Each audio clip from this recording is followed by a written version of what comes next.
இந்தியாவின் தலைநகரான நாக்பூரை மாற்றுறதுக்கு மத்திய அரசாங்கம் முயற்சி செய்யுது. அதனால தயவு செய்து பிஜேபிக்கு ஓட்டு போட்டுறாங்கன்னு சொல்லி கமலஹாசனுடைய பிரச்சாரம். மென்டல் ஹாஸ்பிட்டல்ல போய் பிரெயின் எக்ஸாமின் பண்ணுங்க.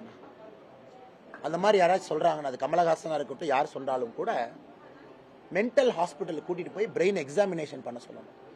உண்மையாலுமே நல்லா இருக்காங்களா, ரெண்டு பிரெயினுமே, லெஃப்ட் பிரெயின் ரைட் பிரெயின் ரெண்டுமே ஃபங்க்ஷன் ஆகுதா, சுயநலவோட தான் இருக்காங்களா, சரியா சாப்பிட்றாங்களா அப்படின்னு பார்த்து மருத்துவ ஆலோசனை கமலஹாசன் ஐயா கொடுக்கணும். நல்ல ஒரு சைக்காட்டிஸ்ட கூட்டிட்டு போய் நல்ல மருத்துவ ஆலோசனை கமலஹாசன் அவங்களுக்கு கொடுக்கணும்.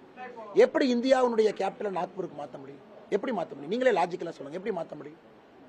இந்தியாவுடைய winter capital, summer capital Chennai கொண்டு வாங்க, நான் அதை ஏத்துக்கிறேன். சென்னைக்கு வந்து ஒரு கேபிட்டலை கொண்டு வாங்க, சவுத்து கொண்டு வாங்க. ஆனால் கமலஹாசன் அவர்கள் எங்கேயோ இருந்துட்டு இன்னைக்கு வந்து ஒரு நாக்பூர்ல ஆர்எஸ்எஸ் ஆபீஸ் இருக்கு, ஆனால் நாக்பூருக்கு வந்து இந்தியாவுடைய கேபிட்டல் போயிடும். ஆனால் கமலஹாசன் அவர்கள் should get his head examined.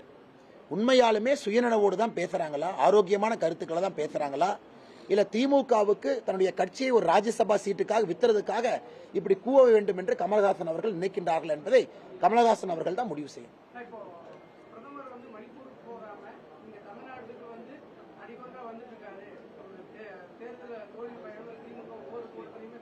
ஏன் திமுக கதறாங்க? பிரதான் மந்திரி தன்னுடைய நாட்டில் இருக்கக்கூடிய தமிழகத்திற்கு வர்றாங்க, திமுக என்ன பயம்?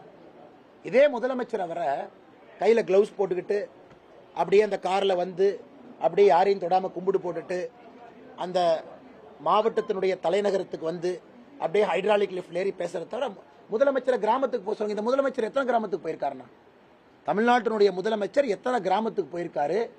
முதலமைச்சரான பிறகு 33 மாசத்துல எத்தனை கிராமத்துல இரவு தங்கியிருக்காரு? ஏன்னா மக்கள் நகரத்தில் மட்டும்தான் வசிக்கிறாங்களா? மக்கள் கிராமத்தில் யாரும் மக்கள் இல்லையா? இந்த முதலமைச்சர் எத்தனை முறை கிராமத்துக்கு போயிருக்காரு? வெள்ளை அறிக்கை விட சொல்லுங்க. கிராமத்துக்கே போக மாட்டார். ஸ்பெயினுக்கு போவாரு, யூகேக்கு போவாரு, துபாய்க்கு போவாரு, ஜப்பானுக்கு போவாரு, இங்கெல்லாம் போவாரு. அப்புறம் நகரத்துக்கு வந்து கை காட்டிட்டு கிளம்பி போயிருவார்.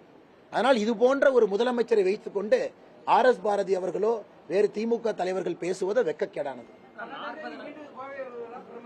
மேட்டுப்பாளையம், ஏன்னா கோயம்புத்தூர் வந்து 2 முறை வந்திருக்கிறாங்கன்னா, அதனால கட்சியிலிருந்து மேட்டுப்பாளையத்துக்கு இந்த முறை பிரதமர் அவர்களை அழைத்து செல்கின்றோம். ஆக்சுவலா முதல்ல பொள்ளாச்சி இருந்துச்சு.